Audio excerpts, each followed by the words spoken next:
Jesus, irmão, amigo incondicional dos nossos espíritos, nós agradecemos pela oportunidade, pelo ensejo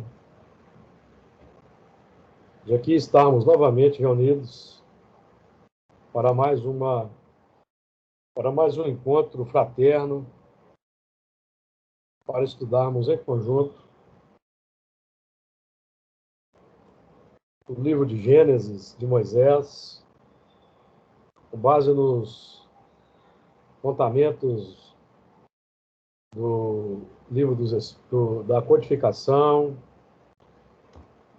O estudo nosso também é fundamentado principalmente no material disponibilizado pelo nosso caro amigo Honório Onofre de Abreu, por volta de 2006, 2007, que nós temos estudado e buscado aproveitar o manancial para entendermos os símbolos do livro de Gênesis, que nós possamos, em conjunto, realizar o melhor a nosso alcance.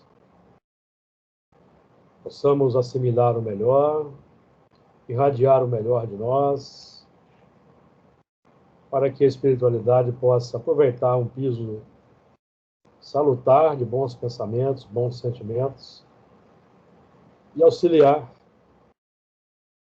tanto espíritos desencarnados quanto encarnados, assim como as instituições espíritas sobre as quais falamos nos comentários iniciais, para que elas possam penetrar-se da sua responsabilidade quanto a serem guardiãs, divulgadoras e multiplicadoras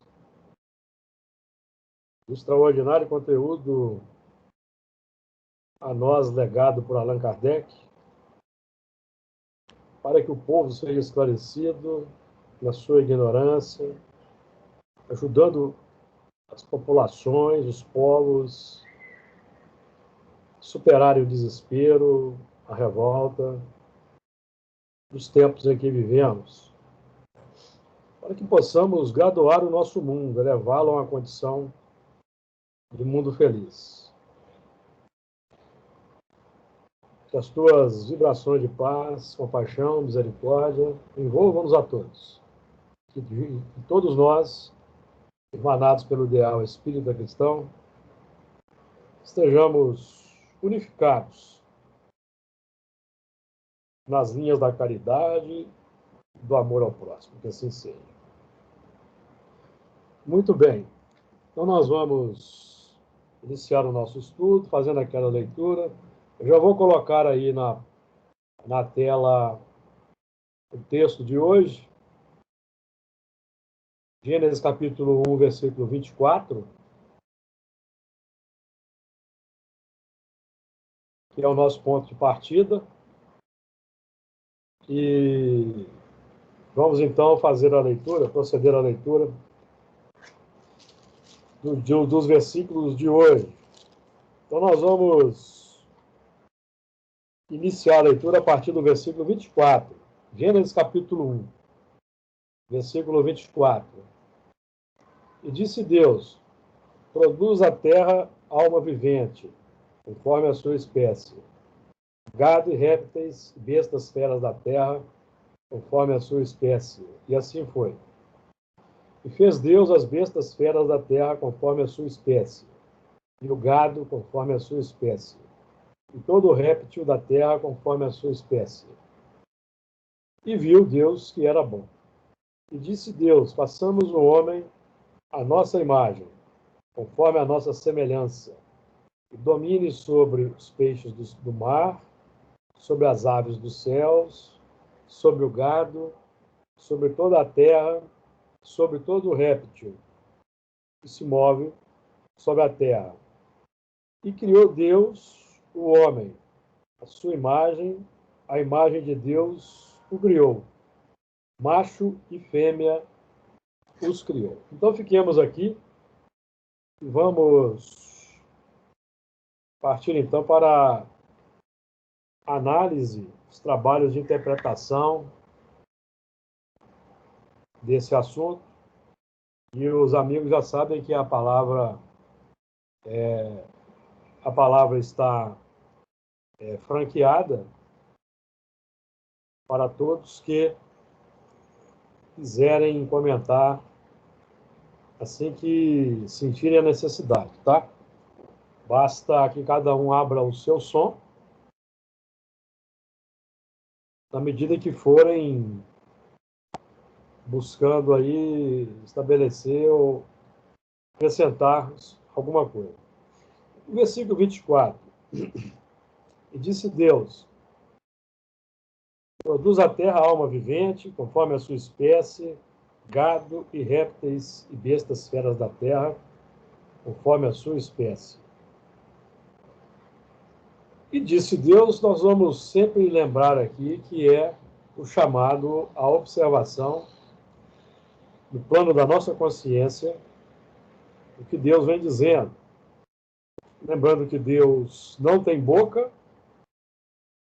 que Deus, conforme Paulo vai dizer na Epístola aos Hebreus, falou-nos antigamente pelos profetas, e nos dias de Paulo por Jesus, e hoje Deus fala conosco por meio da falange do Espírito de Verdade, de Allan Kardec, de todos os espíritos sintonizados com o Espírito de Verdade, com a codificação espírita, no nosso caso em particular. Lembrando aqui que nós vamos sempre buscar acolher no plano mental, a partir do plano mental, acolher nos corações os pensamentos que sejam condizentes com a fonte divina. Naquele cuidado que também Paulo recomenda, de zelarmos pela sã doutrina do amor e da bondade. Evidentemente que zelar pelo amor, pela bondade, pela caridade não significa que nós não possamos fazer críticas e observações a respeito do movimento espírita, por exemplo, que é o nosso meio, onde nós trabalhamos, e devemos todos nós, como livres pensadores, realmente desenvolver a capacidade crítica, o senso crítico de analisar se o que está acontecendo está de acordo com a codificação, com as diretrizes do Evangelho. Repito, nós não temos papas, cardeais, instituições sagradas, sacrossantas, infalíveis. Todas as instituições são respeitáveis, mas vamos nos lembrar que as instituições humanas hoje na Terra, todas elas, por mais respeitáveis que elas sejam, elas são formadas por espíritos encarnados, que somos nós, são mantidas por espíritos encarnados, que somos nós, e todos nós ainda mais ou menos impregnados do egoísmo, que é a chaga da humanidade, causa de todos os males. Questão 913. E que se torna imperioso combatermos o egoísmo na nossa intimidade e, como consequência, reformar as instituições. Os espíritos tratam disso na questão 914. Então, nós não temos instituições sagradas infalíveis, certo? Todas as instituições precisam passar por reajustamentos, tendo em vista o plano da regeneração que vai se avizinhando. Vamos lembrar, capítulo 20 do Evangelho segundo o Espiritismo, os trabalhadores da última hora, que os postos mais avançados na obra da regeneração serão confiados àqueles que mais forem fiéis e amarem segundo os postulados espíritas, tá? Então, nós temos que observar a codificação em primeiro lugar e o crivo de todas as obras subsidiárias e livros psicografados que temos no movimento espírita devem passar por esse crivo. O crivo da codificação da razão e do bom senso, segundo cujo crivo, preferível é rejeitarmos 10 verdades do que aceitarmos uma mentira. Então, esse é o nosso serviço. Então, disse Deus, é um trabalho a ser observado no plano da consciência de cada um de nós. Produz a terra alma vivente conforme a sua espécie. Nós já temos estudado esse assunto. A alma vivente é o espírito encarnado. Então, se aqui houve, nós estamos vendo, no plano exterior, houve a criação dos animais, das baleias, de todo o réptil, e por aí vai, então significa que os corpos biológicos estão prontos para a encarnação dos espíritos que aguardam essa preparação para se tornarem, então, almas viventes. De acordo? Então, quando surge uma nova espécie, já existe um grupamento de princípios inteligentes aguardando essa formação para o mergulho nessa nova forma, para dar sequência ao processo de evolução. Diga lá, Luiz, eu vi que o Luiz está querendo trazer alguma coisa. Uma coisa rápida, antes de você seguir. Nesse. Não, pode comentar à vontade. E disse Deus, aí eu estava lembrando o seguinte, porque a cada fala de Deus, né, tem uma ação positiva. Ou seja, não há da parte dele uma fala ociosa, né, como a gente costuma falar, né, jogar a conversa fora, né? Então, é sempre uma fala positiva. E aí eu lembrei também de uma fala que eu escutei lá no SOS Express, que o seu silêncio, que o seu falar seja melhor que o seu silêncio, né? Só para a força e o valor da palavra, né? Isso. Utilizá-la e valorizá-la. Quando nós entramos nesse sistema aí que o Luiz está trazendo, nós então estamos na esfera da oração natural. Da oração natural, que é quando nós estamos nos movimentos do bem, do amor, das virtudes, buscando expressar o melhor. Oração natural. Então, dando sequência, disse Deus, produz a terra alma vivente conforme a sua espécie, gado e répteis e bestas feras da terra, conforme a sua espécie, e assim foi. Deixa eu passar a página aí, deixa eu ver se a página está.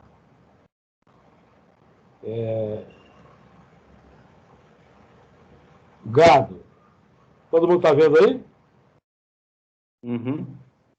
O gado. Então, eu fiz um trabalho aqui de pesquisa. O gado representa os animais domesticáveis. Então, nós podemos trabalhar em termos de inclinações más que nós vamos domesticando.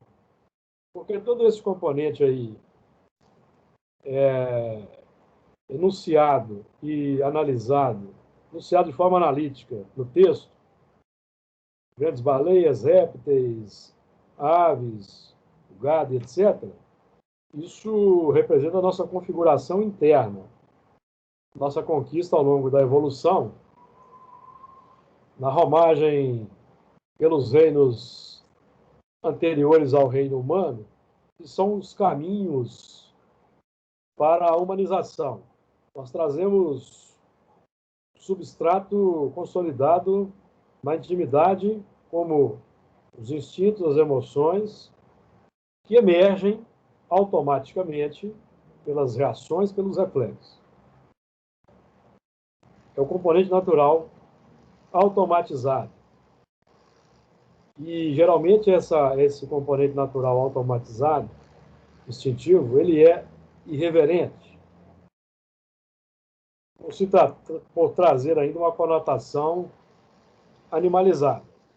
Então, eles vão emergindo naturalmente.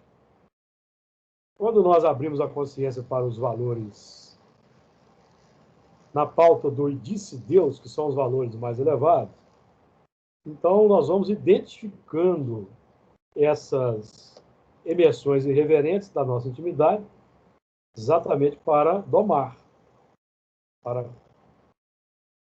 o autoconhecimento, a distinção entre o bem e o mal na intimidade. Porque se não houver esse movimento de identificação, nós não combateremos más tendências, porque para nós não serão más tendências, serão componentes naturais que mantêm a nossa alegria e a felicidade. Desse ponto de vista, ainda primitivo. Tá claro, meus amigos? Ok? Então, gado, nós aqui temos vários tipos de gado. Temos o gado asinino, que são os asnos, tá? Como o gado asinino. É o termo para essa família de animais. Gado bovino, gado caprino, gado equino, gado muar, que são as mulas, gado de bico, que são as aves, suíno e ovino. Os vários tipos de gado que a humanidade se utiliza, aproveita, que são símbolos de diversas capacidades conquistadas. Podemos trabalhar assim de uma forma livre. Por exemplo, o gado asinino, bovino, equino, podemos aí trabalhar como sendo a capacidade de suportar as cargas. Então, nós trazemos, desde a primitividade, a capacidade de suportar as cargas mais pesadas, as cargas mais difíceis, mais desafiadoras no plano da existência. Sejam as doenças psicossomáticas, sejam a parentela difícil ainda, com a qual temos que lidar, sejam as injunções da sociedade, enfim, o peso com o qual temos que lidar em função de que esse peso representa a parte que nos toca a ser trabalhada na nossa área de serviço, no terreno da sociedade. Alguém quer comentar aí sobre isso? Capacidade de suportar a carga. Diga lá, quem foi que falou aí? Ninguém, né? Ao mesmo tempo em que nós aí podemos buscar essa capacidade de suportar essa carga mais difícil,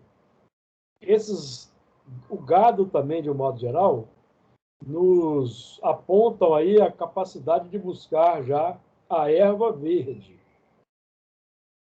Mas vamos lembrar que o gado se alimenta da erva verde, mas com a cabeça voltada para baixo. Então, ainda uma erva de cunho materialista, terrestre, terra a terra, mantém a vida, nos mantém no plano da alma vivente, nos alimenta segundo a necessidade primária, básica, mas nós não nos graduamos para a condição da alma vivificadora. Nós temos temos a alma vivente e temos a alma vivificadora, que nós ainda vamos estudar um pouco mais à frente. Diga lá, Margarida. Não, eu estava lembrando aqui, quando Jesus entrou, né, o jumento, né, esses animais que já estão mais domesticados, né? Eu lembrei Sim. do jumentinho. Sim.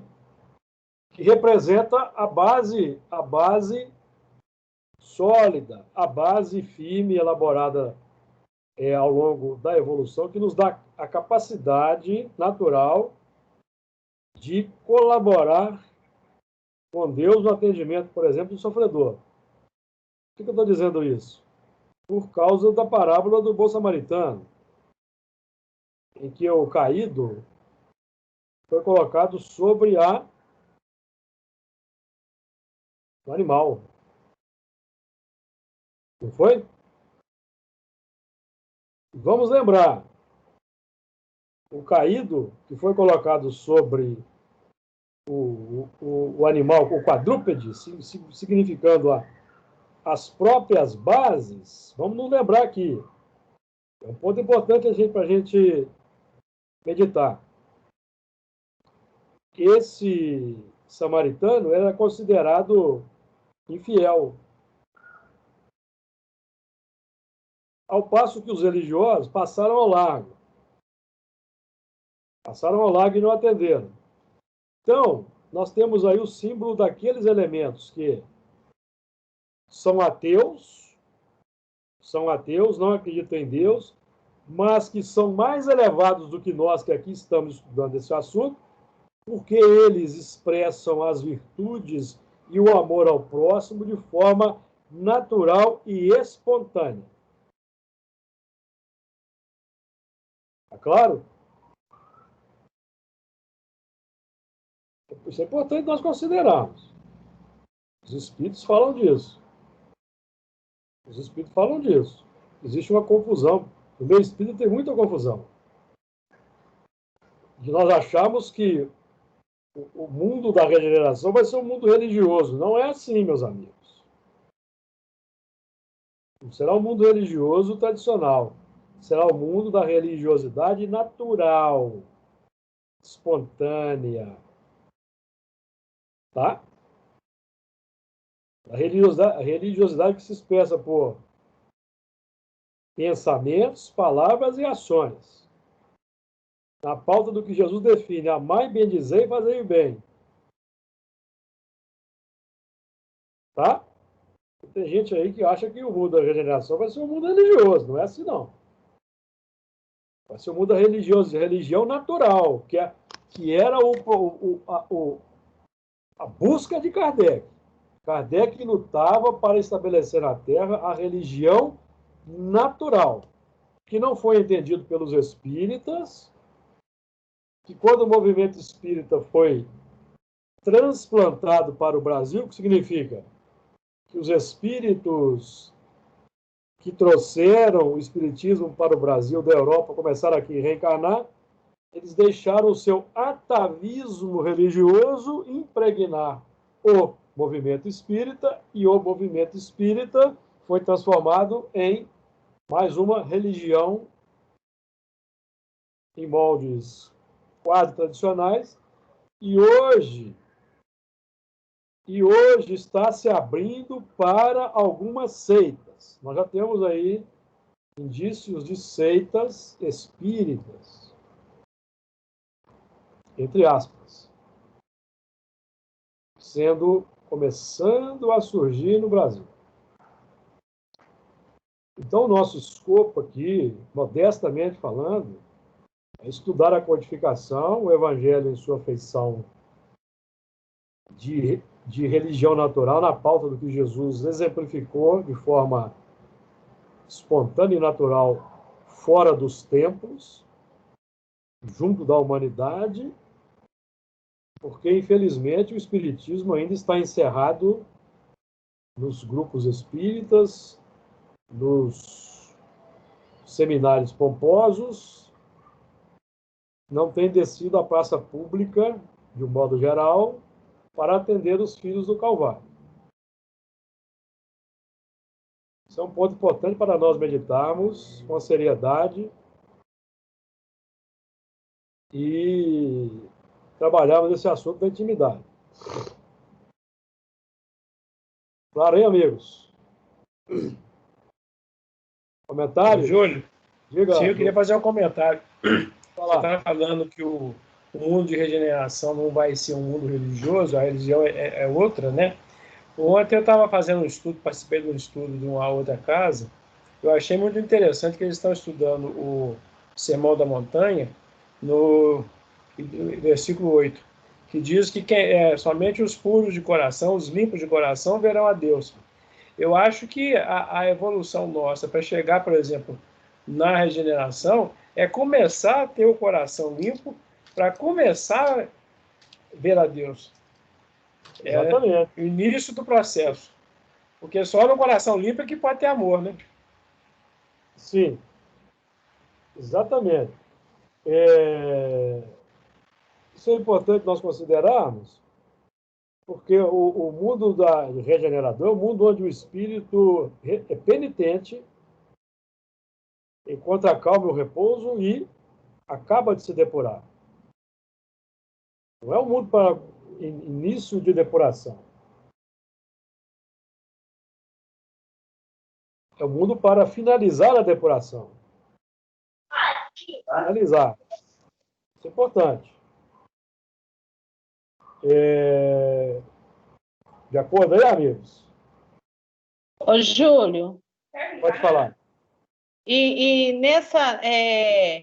A gente consegue achar a beleza, como é que fala? A bondade de Deus nesse versículo, pela oportunidade de cada um, né? Conforme a sua espécie se desenvolver, né? Cada um tem a sua conexão. Então, nesse versículo aqui, a gente consegue ver a bondade de Deus dentro dele, falando que produz a terra de alma vivente conforme a sua espécie, né? Conforme. Então, assim, a gente consegue ver que maravilha que é esse versículo. Sim. Quando eu cito os ateus aqui, estou citando isso porque isso está na Revista Espírita. Coincidentemente, ontem eu estava lendo o trabalho de um amigo aqui, eu vou achar depois e vou postar para vocês. O texto da Revista Espírita, que o Espírito fala isso. Que o ateu que ama o próximo, pratica virtude, está na nossa frente. Está mais avançado que nós. Nós que estamos no movimento espírita, principalmente, meus amigos, somos os mais complicados, não somos missionários, não. Somos daqueles que precisam ser lembrados todos os dias dos deveres morais para com o próximo. Porque nós ainda não desenvolvemos aquele automatismo natural, espontâneo. E tem gente que acha que está no movimento espírita que é o suprassumo. Pode mudar de opinião. Quem assim pensa. Somos dos mais complicados. E é por isso que o movimento espírita é cheio de rei, rainha, general. Do passado. Fica lá, Regina. E a gente vê isso no movimento espírita mesmo, né? Um querendo ser maior que o outro, melhor que o outro, né? Exatamente. É onde a gente vê mais dificuldade, né? A fogueira das vaidades. Fogueira das vaidades. Então, esse é o problema. Então, eu achei interessante esse trecho aqui da análise, dizendo que o gado ele já é capaz de buscar a erva verde, mas ele olha para baixo, né? Aí eu estava pensando aqui, nós, humanos, a gente já olha para frente, mas não consegue enxergar ainda a erva que nos leva a crescer, né? Exatamente. Já olhando para frente, mas não enxerga. A nossa dificuldade, né? Exatamente. E o gado suíno, para nós terminarmos aí essa interpretação livre aí, o gado suíno, por exemplo, para dar capacidade de nós recebermos a escória, os dejetos do próximo, assimilar e devolver uma coisa melhor. Não é isso que os criadores de porcos fazem, de modo geral? Eles oferecem os restos, os dejetos. O que nos fala aí até da nossa condição triste de humanidade incompleta, porque nós não somos capazes ainda nem de tratar com dignidade aqueles seres que nos servem de alimento. Então, a nossa precariedade moral é muito grande ainda. O nosso mundo, infelizmente, ainda é um mundo muito triste, do ponto de vista de valores humanos, e o nosso dever é lutar em todas as frentes para que as condições gerais de humanidade e de vida melhorem. Diga lá, Luiz. Então, quando você falou em porco, eu lembrei que aqui a gente tá vendo aqui as espécies, gado, você trouxe aqui os gados, os répteis e tal, para chegar no homem, né? Como se fosse uma ascensão, né? Exato. Inferiores para o homem. Aí eu lembrei da parábola do filho pródigo, quando você falou em porco, que ele se afasta, pega a herança e começa um processo de queda, né? Exato. E vai até a base, que é comer as bolotas dos porcos, né? Exato. Ele volta lá na base dele para depois retomar o caminho de Deus. Né? Na verdade é o seguinte, isso não é uma queda, é um estacionamento, né? Ele permanece no terreno porque o espírito não retrograda. Sim, não retrograda, claro. Não retrograda. Um aspecto moral, né? Ele estaciona. É a questão 785 do Livro dos Espíritos. O espírito, o progresso intelectual se efetua sempre. Então, o elemento estaciona no plano moral, então não existe queda. Em espiritismo não existe queda. Isso é um conceito místico que foi carreado para a doutrina espírita. Então, quando queda, porque, por exemplo, você pode falar em queda relativa de um espírito que sai de um mundo como a Terra e vai para um mundo primitivo. É uma queda periférica. Periférica. Mas ele internamente, ele vive no mundo primitivo. Ele vive no mundo primitivo. Então ele é relocado, segundo o seu padrão moral. Segundo o seu padrão moral. Então ele está tendo a oportunidade de ascender no mundo como a Terra, de avançar mais diretamente no mundo como a Terra e não está aproveitando. Então ele vai voltar para o plano que está de acordo com o seu interior. Então aí não há queda. Há uma adaptação de piso, mas o plano interior, aquele é o estado dele. Estado moral deficitário. Diga lá, Didi. Eu estava pensando aqui, enquanto o Luiz falava sobre o aspecto dos suínos e dos dejetos, é interessante a gente analisar isso, porque muitos irmãos nossos hoje, infelizmente, nos oferecem os seus dejetos mentais querendo que a gente se alimente deles.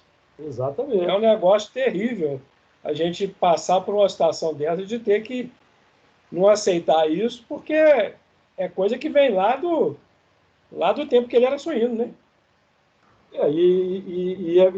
Nós, por isso que precisamos identificar o bem e o mal para fazermos a seleção.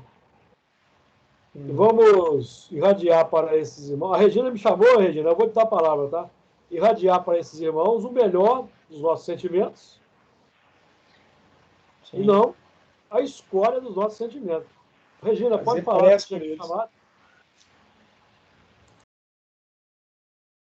Abre seu microfone, Regina. Abri. Ô, Júlio,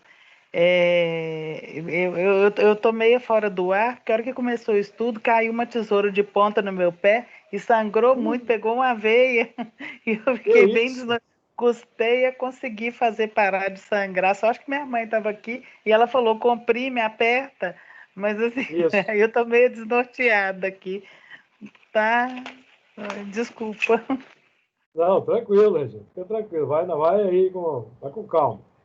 Então, e répteis, bestas feras da terra, conforme a sua espécie, as bestas feras como os animais carnívoros, que comem carne.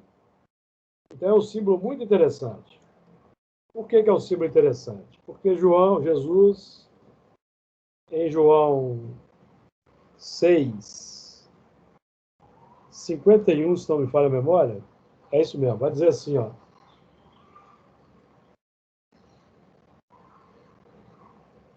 A partir dos 50 vai dizer assim, João 6,50.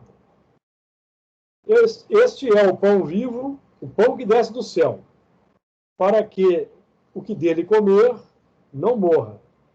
Eu sou o pão vivo que desceu do céu. Se alguém comer deste pão, viverá para sempre.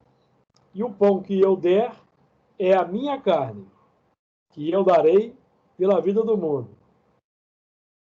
Disputavam, pois, os judeus entre si, dizendo: como nos pode dar este a sua carne a comer? Aí Jesus vai e lhes diz. Jesus era desafiador. Jesus, pois, lhes disse: na verdade, vos digo, que se não comerdes a carne do Filho do Homem e não beberdes o seu sangue, não tereis vida em vós mesmos. Quem come a minha carne e bebe o meu sangue tem a vida eterna, e eu ressuscitarei no terceiro dia. Olha que interessante, nós estamos lidando aqui com as bestas feras, que são animais selvagens que comem carne.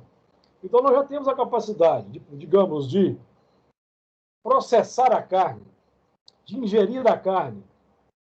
E no símbolo aí dado por Jesus, evidentemente que não é. Se trata de um movimento canibalesco ou antropofágico, meus amigos. É nós sabermos assimilar os exemplos, os testemunhos, as palavras, ingerir, digerir, assimilar, incorporar no nosso sangue. É isso. Comer a carne. Por quê? Porque o que Jesus praticou entre nós é substância natural e automática da sua intimidade. É um espírito que chegou a um tão alto grau de perfeição que o que ele fez entre nós expressa o seu automatismo. Sua vivência natural, espontânea, irrepreensível. Que é o que vai acontecer conosco daqui uns bilhões de anos, quem sabe? Não sabemos quando nós chegaremos nessa culminância. O versículo 25 eu vou só ler, porque ele é uma repetição do 24. Olha só. No 24, e disse Deus, produza, que é o mandamento, a ordem, e no 25 e fez Deus as bestas feras da terra, conforme a sua espécie, e o gado conforme a sua espécie, todo réptil da terra conforme a sua espécie, e viu Deus que era bom. Então, e fez Deus, e disse Deus, e fez Deus. Agora, já temos aprendido aqui com muita ênfase que Deus não faz. Quem faz somos nós. Deus não exerce ação direta na matéria. Mas quando nós fazemos, cumprindo um mandamento divino, na verdade é Deus que está fazendo por nosso intermédio. E nós entramos no galardão dessa produção, que é a felicidade suprema, que é o nosso salário.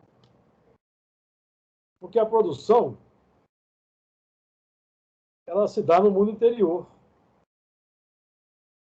Então, seguindo os mandamentos divinos, produzindo segundo o ordenamento divino, nós vamos produzir na nossa própria intimidade o que, no fundo, significa felicidade. Então, nós estamos produzindo felicidade na alma, cumprindo os desígnios do Altíssimo. O que vai significar para nós que a fórmula da felicidade, sem sombra de dúvida, está no cumprimento dos desígnios divinos. e não atender aos nossos propósitos egoísticos, que representam propósitos complexos no atendimento das paixões, e evidentemente que aí nós não encontraremos a felicidade real. Encontraremos lampejos de satisfação momentânea.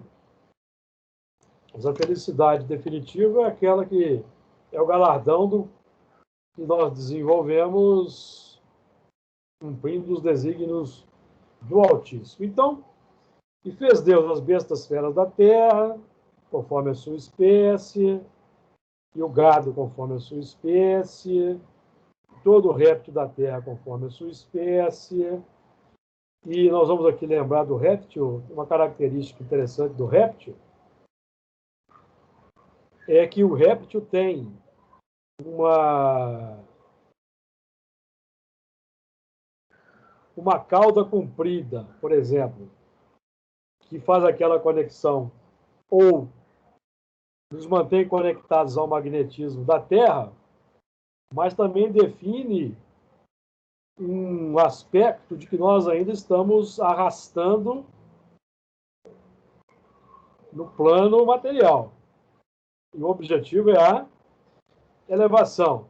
Mas o réptil também simboliza que nós somos capazes, já temos a capacidade de nos resguardar das águas exteriores. O que eu estou dizendo? Porque o réptil tem uma couraça forte, não tem? Tem uma pele muito forte, um couro muito forte, que simboliza um resguardo contra as águas exteriores. Então, o símbolo para nós é a capacidade de nós nos resguardarmos, que já trazemos desde os primórdios, desse movimento aí que o Didi lembrou muito bem, que é a chegada ao nosso plano mental da escória dos dejetos complexos de muitos irmãos. Então, nós já temos a capacidade de filtragem, de barreira, de obstar, nem tanto obstar a entrada, mas temos toda a condição de impedir a saída, porque não é o que entra que nos contamina, mas é o que sai. O que entra aí, que é a escória, é o dejeto, nós vamos transformar num alimento do melhor conteúdo, que é irradiar a virtude que se contraponha e seja o oposto desse movimento triste que nos é endereçado. Aí a transubstanciação de uma carne complexa para uma carne mais substancial, desenvolvendo a nossa capacidade de transubstanciação segundo o padrão de Jesus. Ou de João Batista, que se alimentava de gafanhotos. Você se alimentava? Alimentava de fato de gafanhoto, que é um alimento que até hoje é utilizado no Oriente Médio. Mas o símbolo é que ele era capaz de receber as pedradas, as ofensas, os ataques e retribuir coisa muito melhor, transubstanciando um exemplo complexo num exemplo da melhor qualidade. De acordo? 1,26. O 26 agora começa para nós um plano mais desafiador. E disse Deus: façamos o homem a nossa imagem, conforme a nossa semelhança, e domine sobre os peixes do mar, sobre as aves dos céus, sobre o gado, sobre a terra, e sobre todo o réptil que se move sobre a terra. Vejam só que coisa interessante. Vamos com calma. Nós estamos analisando, nós que estamos aqui no 6º dia, entramos no 7º dia tendo vencido o sexto da última semana adâmica, a semana adâmica define a semana da razão iluminada na Terra, quando a humanidade, como um todo, vai conquistar o plano da razão iluminada. No sétimo milênio, que é o milênio da regeneração. Então, hoje, que nós já adentramos nesse terreno das primícias da razão iluminada, nós estamos observando aqui no estudo de Gênesis, nesses 7 dias da criação, como se deu o processo da lenta elaboração interior do mundo íntimo, em bases intelecto-morais. Tá? Ficou claro? Nós estamos analisando como foi o processo. Então, aqui no 26, o que é que nós temos? Nós vemos aqui que a culminância do processo evolutivo, que é a formação do homem. Formação do homem com a razão desperta, tá? Por quê? Porque o trabalho dele qual que é? Dominar sobre os peixes, sobre as aves, sobre o gado, sobre toda a terra, sobre todo o réptil, que é o plano da razão iluminada com o conhecimento, autoconhecimento nítido da nossa base instintiva para agora transformar essa base instintiva em qualidades nobres e em virtudes. Então, dominar sobre. Reconhece-se o verdadeiro espírita por dominar suas inclinações más e operar sua transformação moral. Não é isso que está dito? Um axioma importante estabelecido por Allan Kardec. Então, o verdadeiro espírita, na acepção clássica de Allan Kardec, é aquele que combate suas inclinações más para operar a transformação moral. Está dito aqui que o verdadeiro espírita é aquele que frequenta a casa espírita, se põe em oração, toma passe, bebe água fluidificada, incorpora os espíritos, faz palestra. Não. Isso aí é cereja do bolo, consequência. O primordial, o essencial, é domínio sobre as inclinações más e a transformação moral. É o essencial. O resto é decorrência. Cereja do bolo. É o que vai coroar a atividade. Então, fazer palestra, trabalhar como médium na reunião, aplicar passe, é o coroamento, é o arremate do edifício. Não é o fim. O fim é o domínio sobre nós mesmos, a transformação moral. Esse é o fim. Certo? Nós não podemos inverter. Isso tem sido invertido. Tem sido invertido. A busca pelo holofote, a busca pelas luzes, pelo aplauso, tem sido invertido, meus amigos. A busca por cargos, postos de evidência,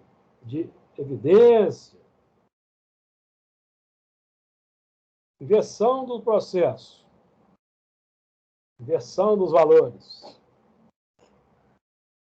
Claro, meus amigos, nós precisamos fazer um diagnóstico disso. Sabe por quê? Porque se nós não identificar, nós entramos tranquilamente na correnteza. E vamos achar que estamos realizando grandes coisas. E é por isso que vemos na literatura espírita aí a quantidade de espíritas frustrados em sofrimento no mundo espiritual. Não é isso que acontece? Porque o empenho não foi esse. Então, o homem da razão iluminada é esse.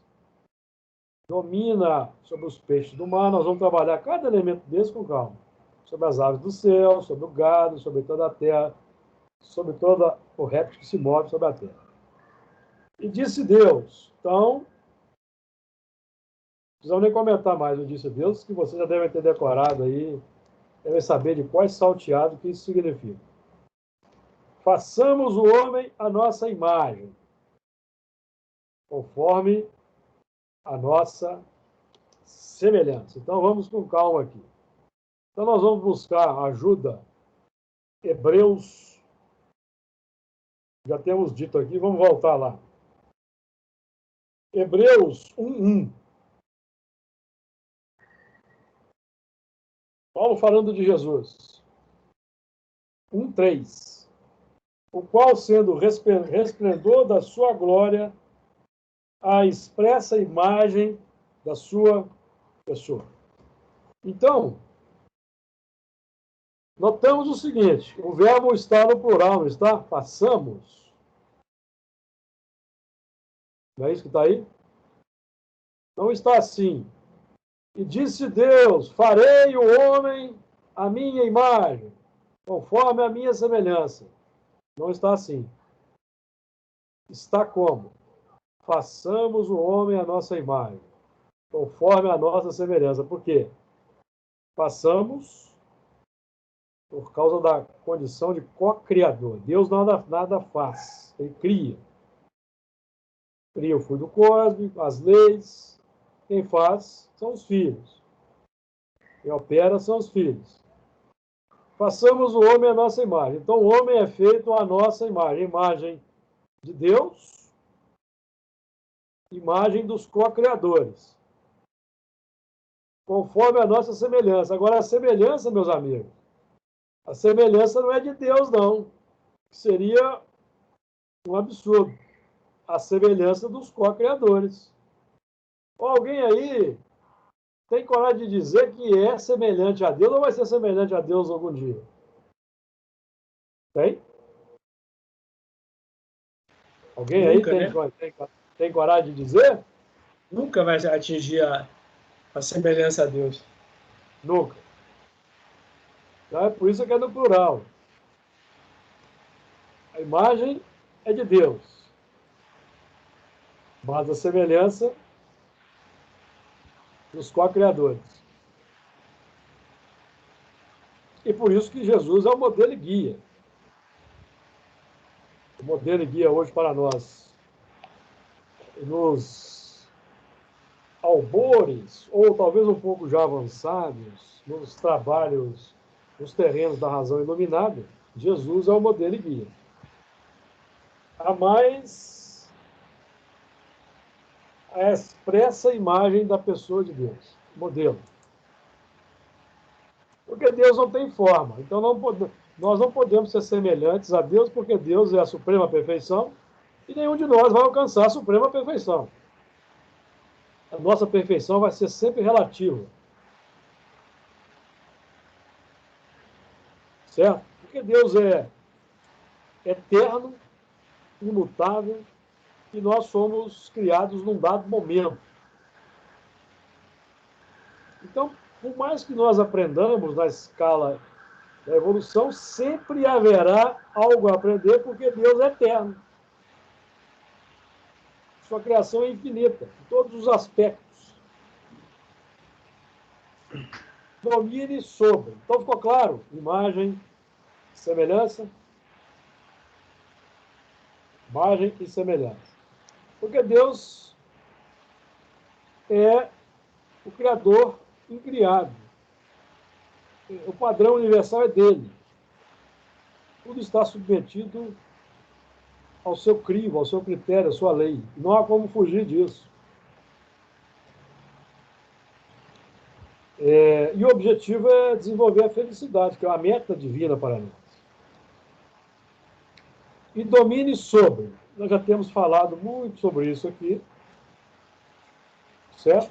Nós vamos dominar sobre os valores subconscientes, dominar os valores do superconsciente que chegam para nós no nosso campo da consciência desperta, trabalhando esses elementos de acordo com o nosso crivo, o bom senso, a razão e a capacidade de identificação do certo, do errado, do bem e do mal. Domine sobre os peixes do mar. Os peixes do mar nos falam dos elementos que estão incrustados na nossa intimidade psíquica, no mar interior, fruto da evolução. Aí, arquivados no plano do subconsciente, que nós podemos, em termos didáticos, analisar como sendo a razão e o sentimento. Por que estamos dizendo isso? Porque na multiplicação dos pães e peixes, nós vemos que os apóstolos tinham 5 pães e 2 peixes. O peixe, porque os 2 peixes são os elementos que vão canalizar o pão. Então, o pão é o conteúdo que desceu do céu, já vimos aqui em João, tá? O pão é o conteúdo que desceu do céu para a nossa alimentação, é o corpo doutrinário de Jesus,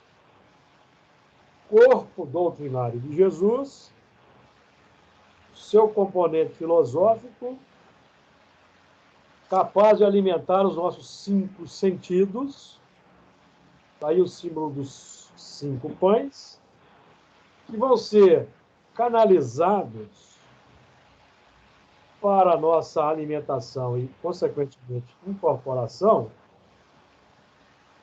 pela razão e pelos sentimentos, ou não é? A razão aceita a ideia, a razão é o sentimento, não é? Que é o movimento de recepção, a terra que se abre para a semente, a razão analisa e homologa. Então, nós temos o símbolo da canalização para o plano da intimidade. Estou vendo que o Luiz está querendo falar. Pode falar, Luiz. Você não abriu o som, não. Não. Oi? Você queria falar, não? Não. Só não. Eu achei que estava ativado o som. Você fez um movimento, eu achei que você queria falar. Então, os peixes que estão aí no fundo do mar simbolizam os recursos adquiridos com os quais nós vamos metabolizar o pão ou sintetizar o pão. Sentimentos e a capacidade do discernimento. Porque o sentimento é o primeiro lance a ser chamado ao circuito. Por isso que nós vamos estudar a Eva aqui, a Eva que foi ludibriada pela serpente, que é a onda mental que chega de fora, que agrada aos nossos desejos, às nossas emoções. Certo? Aí a razão chega para analisar. Esse é o sentido, tá? E Jesus deixa isso muito claro quando ele vai dizer em João 14:15: se me amardes, guardareis os meus mandamentos. Então, primeiro, o componente definidor da adesão, aceitação de uma ideia é o sentimento. De acordo? Então, quando a semente é lançada pelo semeador e cai no solo árido, pedregoso, espinhoso, significa o coração plenamente repleto de imperfeições. Egoísmo, orgulho, vaidade, e vai rechaçar aquela semente. Não vai aceitar, porque não agrada, não encontra afinidade no campo do sentimento. Deu uma ideia? Vamos lembrar aqui, associando com o que nós aprendemos da codificação. Evangelho segundo o Espiritismo, capítulo 7, item 8.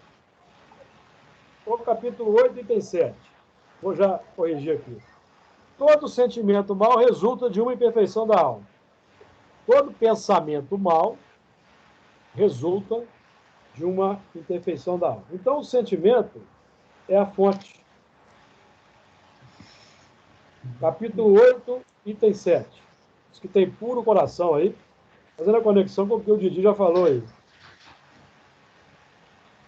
Todo pensamento mau resulta da imperfeição da alma.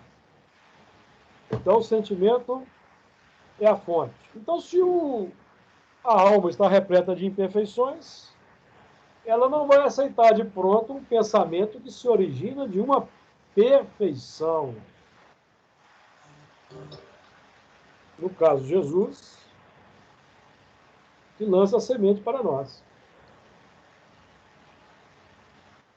Por isso que, às vezes, meus amigos, os elementos precisam ser ainda grandemente impactados de fora para dentro pela nossa irmã dor.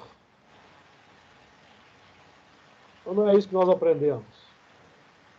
A dor quebra a cristalização do orgulho, do egoísmo. É o arado que vai transformando uma terra árida,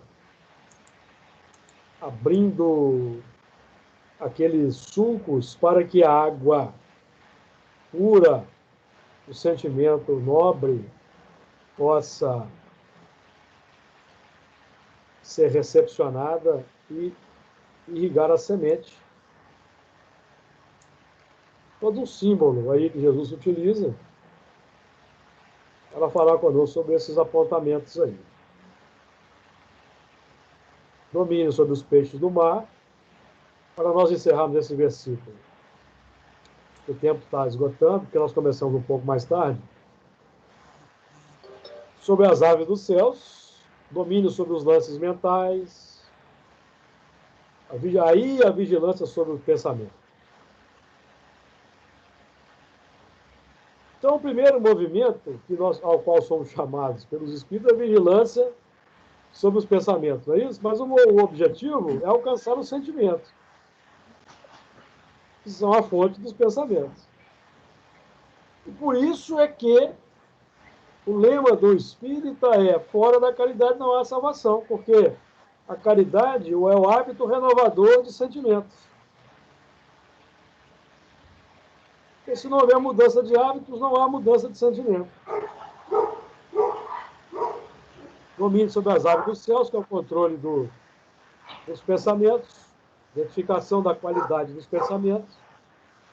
Sobre o gado, que é sobre essa nossa capacidade de a tendência de manter a cabeça sempre voltada para o terra a terra, falando do materialismo. Sobre o réptil, que também simboliza a conexão com a retaguarda, pela cauda que está sempre em contato com o solo, ou seja, dominar as forças que vêm de baixo. O réptil simboliza as forças de base. Por exemplo, as forças aí simbolizadas pelo centro genésico, de cunho criador, mas que tem uma grande conexão com os planos de baixo. O réptil, a serpente, se arrasta pelo solo. Tem a capacidade de domínio sobre essas forças. Sobre todo o réptil que se move sobre a terra. Que que é a nossa própria terra, terra interior. Nessa terra nossa interior, temos todos esses animais, as árvores, nós temos a árvore do conhecimento do bem e do mal, a árvore da vida, a árvore agradável à vista, a erva que dê semente, e nós já desenvolvemos a razão.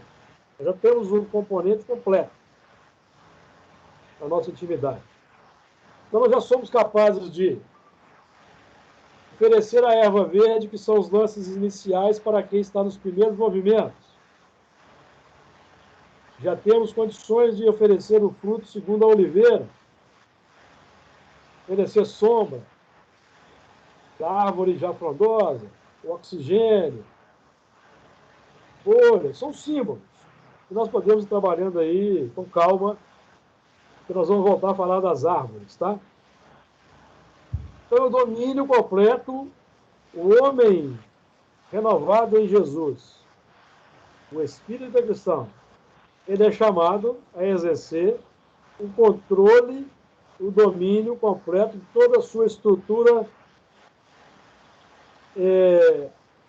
criadora, frutificadora, multiplicadora e reprodutora para hoje, terceiro milênio, sétimo dia, no Brasil, que pretendemos transformar na pátria do Evangelho, de nossa árvore possa sair os frutos que vão atender à fome dos desesperados da sociedade.